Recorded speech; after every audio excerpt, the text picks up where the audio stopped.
Vamos falar agora sobre serviços de especialistas, tá? O que é serviço de especialistas? São aquela mão de obra que ela é terceirizada e é especializada, e ela consiste de uma contratação ou de uma pessoa, pode ser jurídica ou autônoma, tá? Dependendo, às vezes você vai contratar um outro engenheiro para fazer o seu cálculo estrutural, ele é um especialista naquilo. Ou às vezes você vai contratar uma empresa, por exemplo, de gesso para fazer o forro de gesso naquela casa, entendeu? Só aquele serviço, então a terceirização daquela etapa da obra, ok? Então é assim que funciona esse serviço de terceirização. Então, vamos ver então quais são as vantagens, tá, desses serviços e como que a gente tem que se relacionar com eles, ok? Com certeza esses serviços tipo gesso, vamos falar do gesso, é muito mais barato você fazer com uma terceirização, porque você vai ter redução de custos, porque você não vai ter, vamos dizer, material, sobra de material, comprar material e não usar, material inadequado, a mão de obra, vamos dizer, se for sua, você tem que capacitar, você tem que ter certeza, se aquele funcionário sai, você precisa, para você arrumar outro que tem aquela especialidade, não é fácil, tá? Então nada melhor do que terceirizar. Isso é uma grande vantagem na terceirização, mesmo porque muitas vezes existem equipamentos, tá, específicos daquela área, e esses equipamentos você só vai usar naquele momento da obra, então fica caro você ter aqueles equipamentos. Então a capacitação, a manutenção desses equipamentos, eles tornam-se inviável de você tê-lo, né? Então basta terceirizar. Vamos lá, tá dando aqui, deixa eu pegar água aqui. Opa!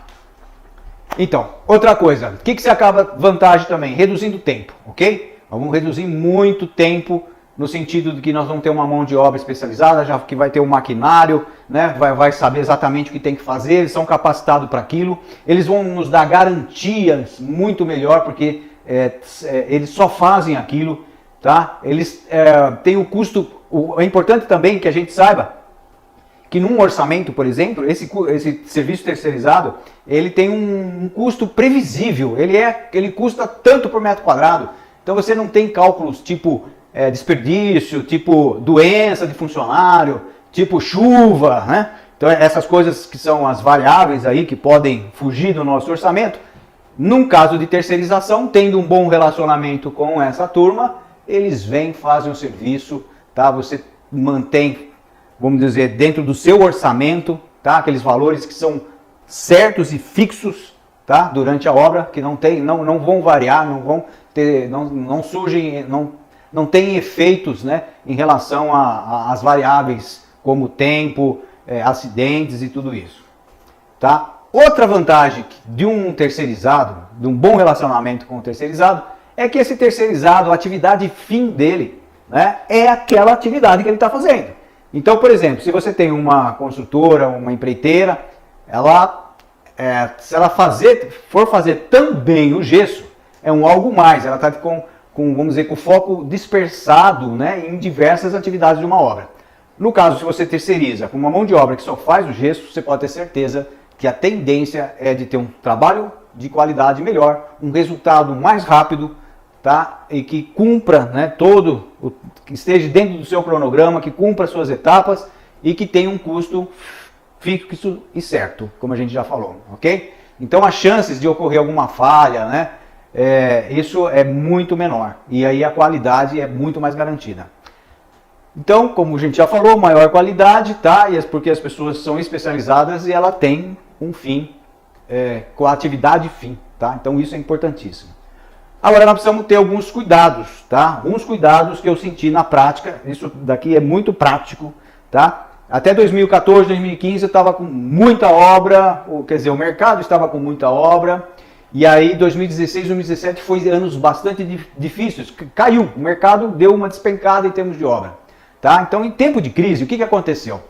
Eu lembro muito bem que nós tínhamos, por exemplo, mão de obra especializada em elétrica e também em hidráulica, que tinha suas equipes, tinha o cabeça, que era um eletricista experiente, tá? E tinha os seus ajudantes.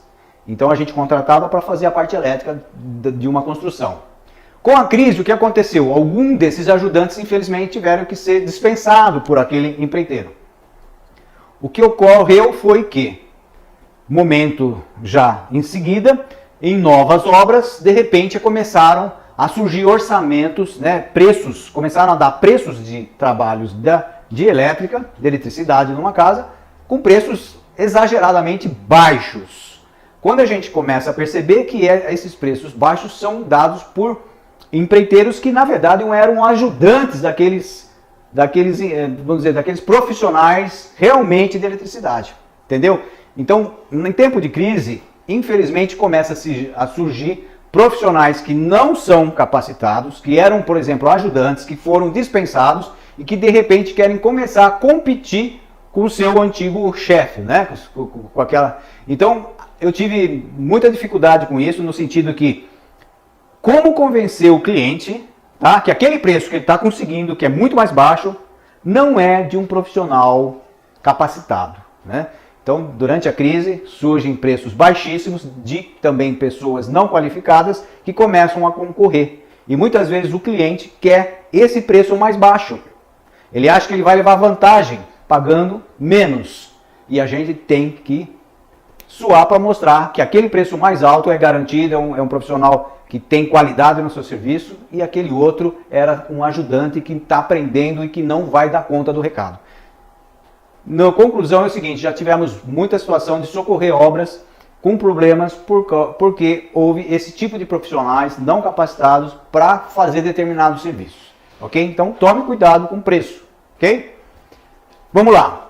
Terminamos então a mão de obra especializada, tá? Apesar que é bom só completar da importância dessa mão de obra especializada dos nossos colegas, tá? De você ter parceiros tipo engenheiro que faz projeto estrutural, engenheiro que faz projeto hidráulico, engenheiro que faz projetos, né, arquitetônicos, ou mesmo o arquiteto, né, que faz, ou ainda mais. Hoje em dia, por exemplo, eu tenho parceiros de designer, eu tenho decoradores, lojas de decoração. Então, na verdade, há anos atrás eu terminava a obra, vamos dizer, entregava ela pelada, né? Sem nada dentro. Hoje em dia eu já tenho parceiros de designer, de lojas de decoração que fazem com que também acabam vestindo, né? Decorando aquela obra. Então a gente acaba oferecendo um trabalho muito mais completo, tá? Devido a essas parcerias que eu fui acrescentando durante a minha vida profissional. Então, é por aí também, principalmente os arquitetos têm essa facilidade, né, dessa criação, de criatividade, né, de desenvolver o lado estético, tá? Então, nós engenheiros precisamos muito dos arquitetos, tá? Muitos dos designers, muitos dos decoradores, e eu tenho certeza que eles precisam da gente também, tá? Porque a gente é que vai dar a condição de tornar aquele sonho, né, aquele desenho bonito uma realidade.